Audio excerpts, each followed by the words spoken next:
Every Yoruba person supporting Fulani, you are setting up yourself to become like the Hausa people. Remember when Hausa was supporting Fulani? We are Hausa Fulani, we are Hausa Fulani. Where are the Hausa people today? I ask you.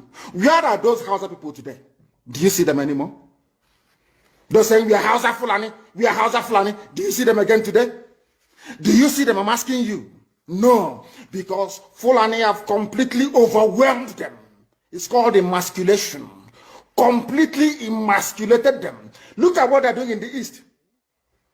In the East, they come to the East, I will tell you, oh, you want to be the president or vice? Yeah. They say, give us land for Ruga.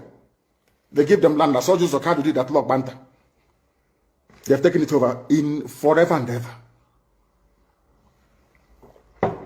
Give us land in your state. Hope of them prove to us that you are stood. Give us land in Olo. Hope of them will give them land in Olo. We can go and kill people in Obibo. We can kill for them. How many Fulani governors are prepared to kill bandits? I didn't say normal people. I'm talking about armed, dangerous bandits. How many Fulani governors? Go and read your newspapers, you will see it there. Fulani governors are negotiating with them, giving them arms, giving them vehicles, making sure that their life is no longer in misery. But see, they come down to the south. They tell you, give us land for Ruga. Go and kill your people to prove to us that you're one Nigerian. That was why Obioso was talking rubbish. He was talking, yesterday or 2 days ago. Supported by the BBC. The problem you people have in Nigeria is this. Your journalists, you see people punch newspaper, Tribune, Vanguard, and Nation. They are your second worst enemies. I'm telling you the truth. They can never, ever be objective in their reportage. Never, ever, ever. That's why all of you are suffering. But you don't know it. They were the same people used to scuttle the NSAS protest. Of course, some of you went about looking for Indomie in warehouses. Typical black people. Any revolution that is coming now, you must stand very firm. They'll say, oh, you're Igbo. Oh, you're Yoruba.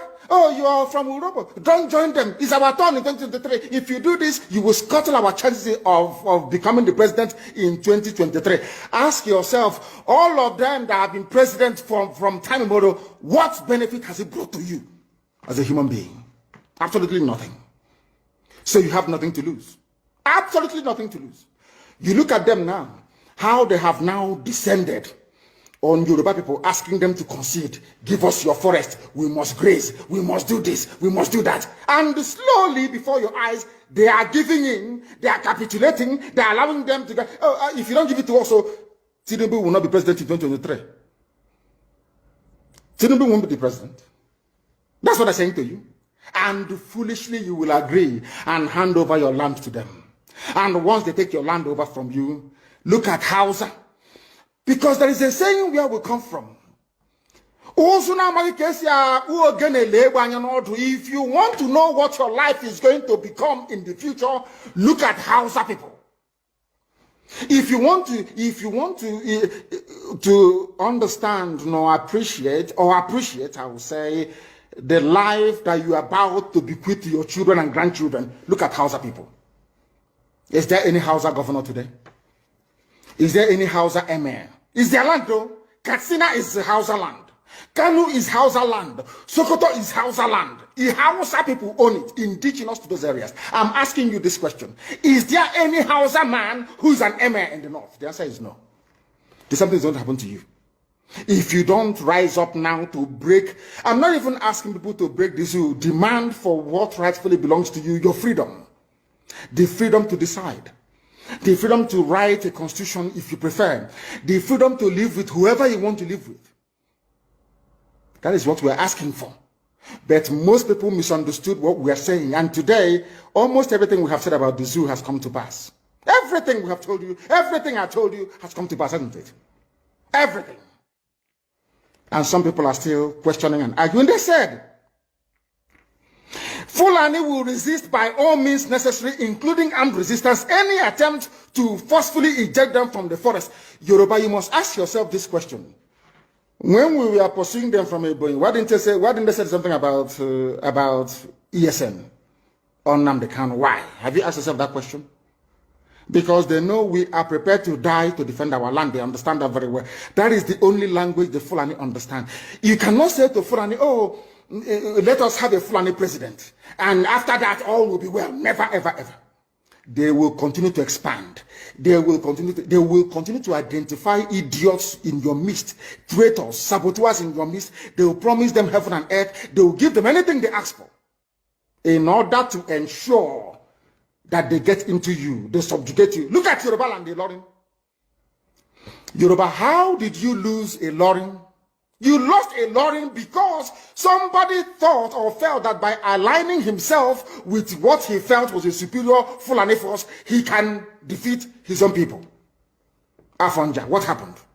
As a result of that miscalculation, the great Yoruba race lost Ilorin to Fulani Caliphate. That is why in Ilorin you have an emir of Ilorin, not an Oba of Ilorin, answerable to Sokoto. That is where Lai Muhammad comes from. You can see them. Sokoto slaves in Yoruba land. When I say this, it's not religion. It has nothing to do with religion. It has everything to do with the mentality of a conquered people. Now they have left Ilorin, having taken Ilorin and taken it to Sokoto. They now want to come into Oyo. They want to come into Ondo. Once they take over all those places, it's over for the Yoruba race. Over for you. No, never again will anybody rise a man of honor or integrity in Yoruba land. Never ever. It will only be their stooge. Look at what's happening in the East. Only Fulani stooges can now emerge in the East. It took them very many years, nearly 50 years, to accomplish this very simple task of making sure that everybody, be it Ohanese, be it Pandef, be it governor, anybody you're bringing out must come to the north to swear allegiance to the caliphate. All of them, bar none. Is there any political godfather in the East? There is none. They all go to the north to go and swear allegiance to the Janjaweed. That is why our life is in a mess. That is why they can bring somebody like Obiozo and make him the Ohanese President General. In front of our eyes, in front of Korokoro. And what did they bribe? They gave money to BBC. They gave money to all Zoo newspapers. They started to trumpet. Obiozo, Apex Group, Apex. You saw them holding their meeting under a canopy. A ton without shame. A whole Ohanese. Under sand, ton canopy. Maybe you saw it disgraceful and shameful. Talking rubbish. The man looks like a Janjaweed anyway. Talking nonsense. These are people they have prepared for you to sell you down the drain. By the time the Fulanis are done with you, believe you me, if you don't rise up now to fight for your freedom, by the time Fulanis are done with you, you'll be more useless than a Hausa peasant doing Babi Allah somewhere in Zaria. That is the future that awaits you. Now, our people must understand this very clearly, especially my Yoruba brothers and sisters. It is about time you stop supporting evil. That evil is in Asorok. That evil is a gang of reprobates calling themselves presidency.